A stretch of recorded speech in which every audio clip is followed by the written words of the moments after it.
Hello, everybody, and a special welcome to Chip, who this reading is going to be for. He was picked during the monthly draw for the monthly lottery that I have on my channel each and every month, and you can join on Patreon. So if you're interested in being part of the next lottery, feel free to check out the description and the link to my Patreon page. This is going to be a New Year's reading. It's a little bit later into January, but it's still not too late.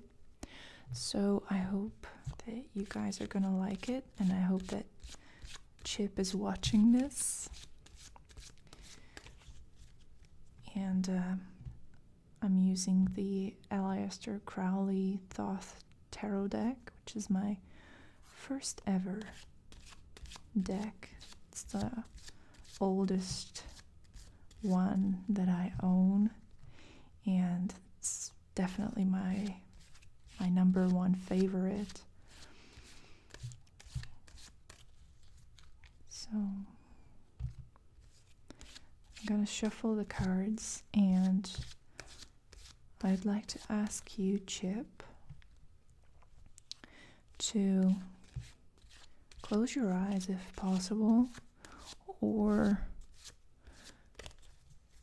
just soften your gaze and allow your mind to get to a point of relaxation where you feel like you're connecting with this reading. You're connecting with the cards, you're connecting with the deck, your subconscious is getting involved in this reading.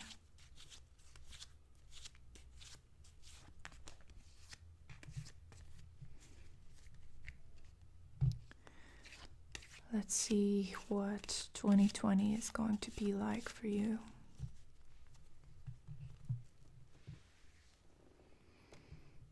All right.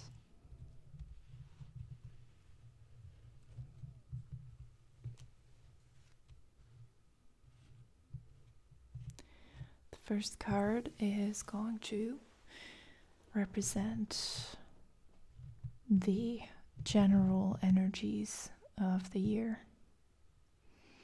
So it's kind of like the background energies, kind of like the theme of 2020 for you.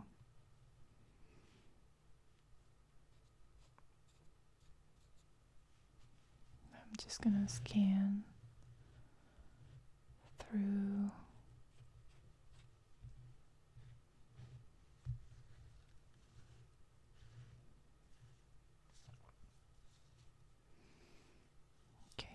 Here we go. Okay. And now I'm going to pick 4 cards. Each card is going to represent 3 months of the year. So the first 3, January, February, and March, are going to be represented by the first card.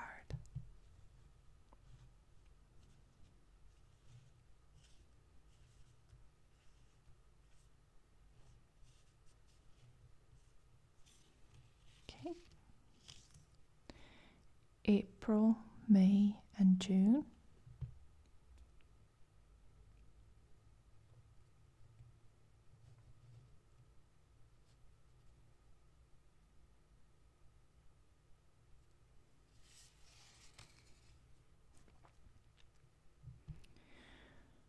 July, August, September.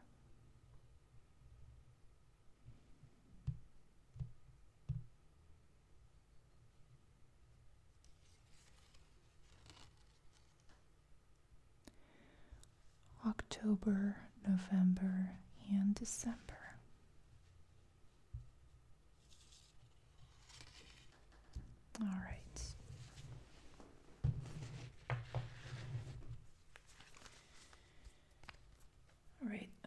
let's have a look at the cards. Let's see how this process is going to unfold.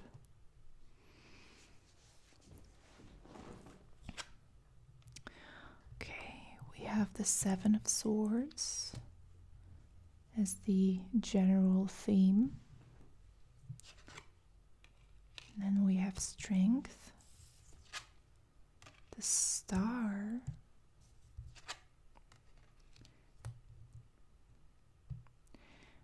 the Knight of Wands, and the Fool. Interesting. Very interesting mix. All right, so Chip, the thing about the Seven of Swords is that it really can go both ways. It has the potential to give the reader and the querent a warning of some kind. But I feel like in your case, this is more of a change of direction. So in this combination with these other cards, which 3 of them are major arcana cards, I think it speaks to a sense of mischievousness and stubbornness that you're going to display throughout this year. You're going to surprise yourself with the new perspective and the new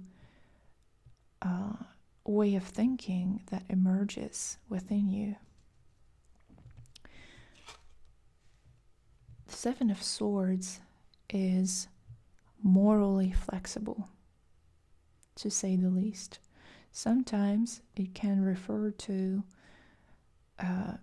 behavior that is outright deceptive, manipulative, and selfish. But, being selfish is sometimes a good thing. It depends on who the person is. And I think in your case, this is some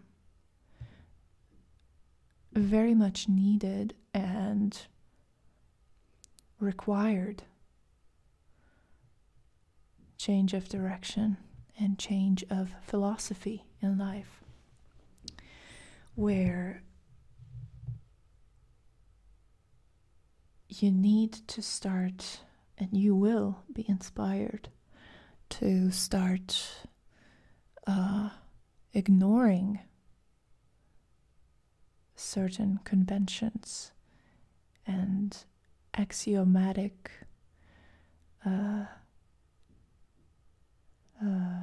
policies that perhaps have been passed through down generations and generations in your family or the society, the community that you come from. There is definitely some value to these conventions and traditions and these policies or rules. But there might come a point in every person's life when they feel inclined to reevaluate these rules that they live by, these rules that weren't created by them. They weren't even agreed to by them. These are rules that you've grown up with, perhaps, that have been ingrained into your memory and into your being. But this year, there's definitely a change in your understanding of these rules, and that is going to affect your behavior, and it's going to affect your overall fate. And it allows you to break free of an invisible cage that you have been living in. So it's really quite interesting, the process that I'm seeing here. It's not at all negative. So when it comes to the Seven of Swords, you always have to very carefully examine the surrounding cards. And in this case, I'm not seeing it as a negative. Instead, it just seems like a bold and unconventional way of directing your own life from here on out. I see it as an act of rebellion against a rigid and calcified way of thinking. I see it as mental flexibility, adaptivity, a resourcefulness, a craftiness that is arising within you. And since these are swords, they are connected with the air element. So this is definitely to do with your way of thinking. But I'm seeing it infiltrating your fate in such a way that it also affects the way you conduct yourself, and it affects your decisions. And I think this can very well be a turning point for you, because you're becoming energized and inspired to the point where towards the end of the year you become able to jump into something radically new, something that you have never tried before, something that you've never had the courage or the stamina to try before. So it definitely seems like an exciting process. In the beginning, we have strength. And strength is an interesting card in the Crowley Thoth Tarot, because it has a slightly different meaning than in the regular tarot.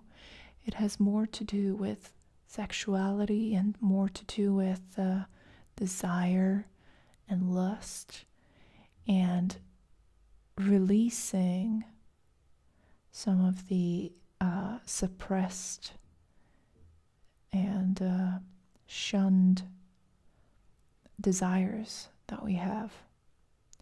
In the regular tarot, it has more to do with self-discipline and keeping these animalistic urges at bay and keeping them under control. In the Thoth deck, the Strength card invites you to explore some of your suppressed desires and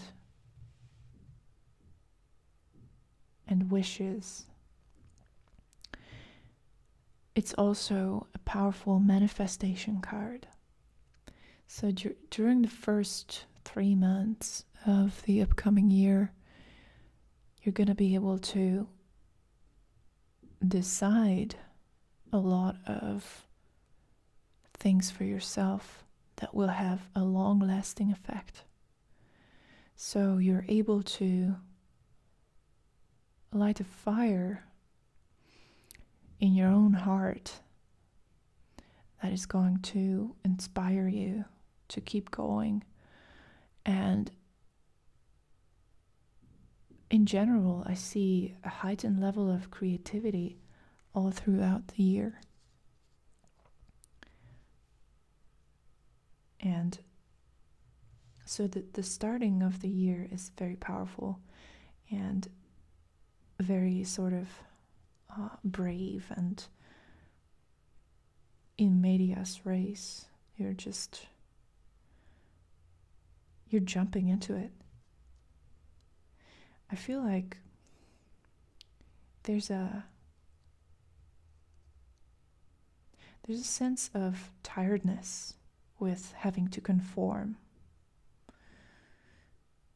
You're just exhausted by it, and you've reached the end of your rope, and you're just not interested in pleasing and catering to anybody else anymore. There is indeed a lot of selfishness, self-centeredness in these cards, but that's not necessarily a bad thing. Especially since towards the second quarter of the year, we have the star show up. Now, the star is a beautiful energy of finding the truth of who you really are. It's a card of authenticity, which interacts in a very interesting way with the Seven of Swords, which is not normally a card of truth-seeking or authenticity. So having the star show up definitely changes the flavor or the quality of the energy of the Seven of Swords. It turns it into more of a freedom fight. So you're fighting for your freedom. You're fighting for your freedom of thought, freedom of expression, and your freedom to really be who you are, uncensored and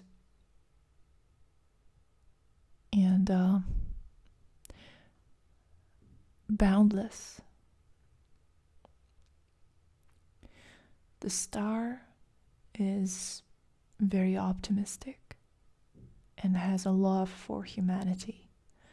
So it's another one of those cards that, just like strength, it represents a powerful presence of benevolence and love and faith in humanity and in yourself, the human being. So there's no intent to hurt anybody here. With the Seven of Swords, like I said, it can go both ways. But here, I think your love for humanity and your service to humanity is unleashing yourself, unleashing your own true potential, and being unafraid to identify with who you really are. So the star is definitely an inspiration for you to start to be uncompromising and relentless when it comes to representing yourself in the world. And this sort of energy carries into July, August, and September, where we have the Knight of Wands. And this is where you can really start to make decisions that reflect the true you a lot better. and more effectively. And this is where you're really galvanized and engaged with the world, and you really want to take action.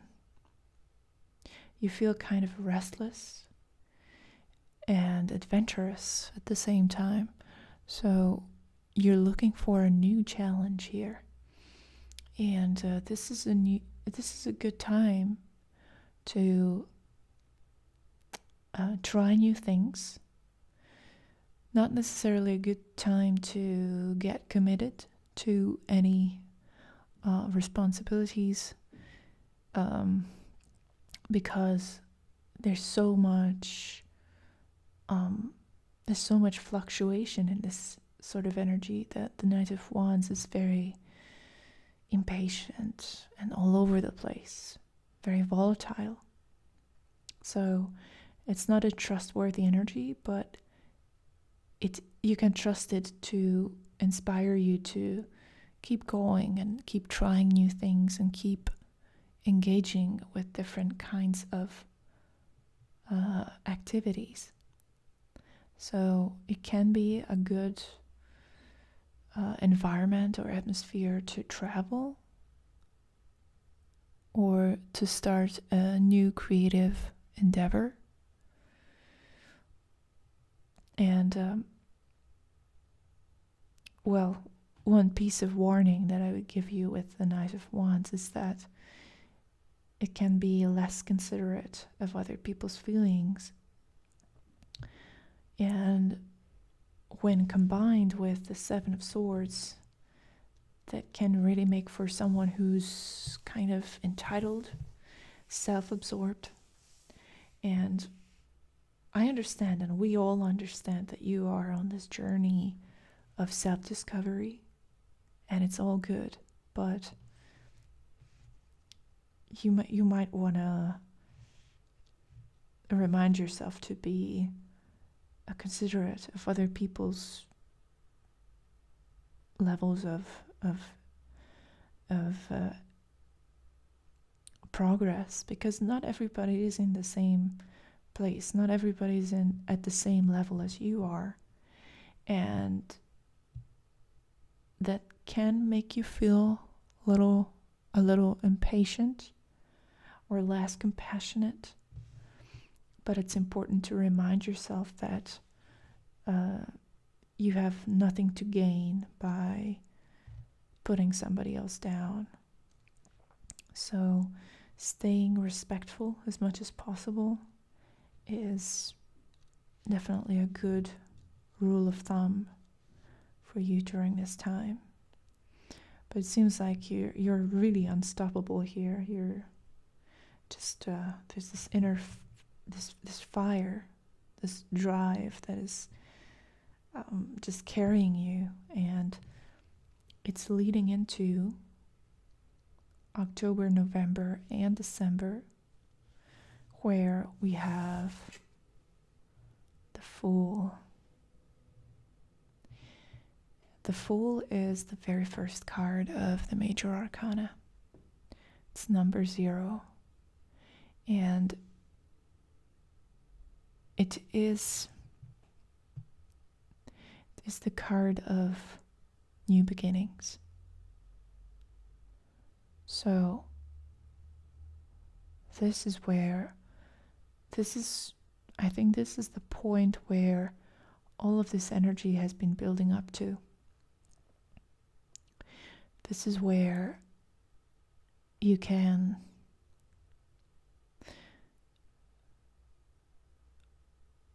you have the strength and the foundation and the faith and the confidence to jump into something that is completely unfamiliar to you.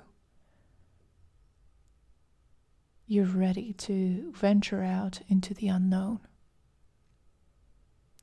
You're ready to take on the world, take on the universe, and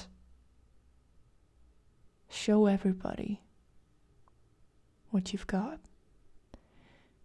And the great thing about the Fool is that there's a level of ignorance with this card. So you don't have to be aware of all the details. You don't have to know everything. You don't have to be an expert of any kind in order to have a good time with this and to be successful with this.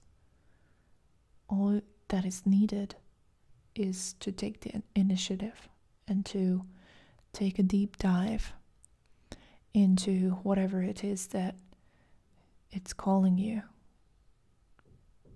Something is calling you, something wants you to break out of your shell and to become an entirely new person, almost start a new life. It's that deep. The Fool is, it's a really powerful card. It's definitely can change your life in a major way if you allow it, if you tune into it, if you trust the process, if you trust the universe blindly. You'll be protected, you'll get lucky, and you'll have everything you need. So I guess the most important message of this card is that you don't need to have everything figured out. All you need is courage.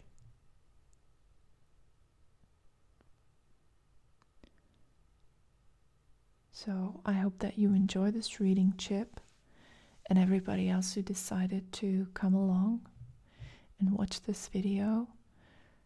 Thank you all for all of your support. Thank you, Chip, for many years of support. And I wish you all good luck for the new year.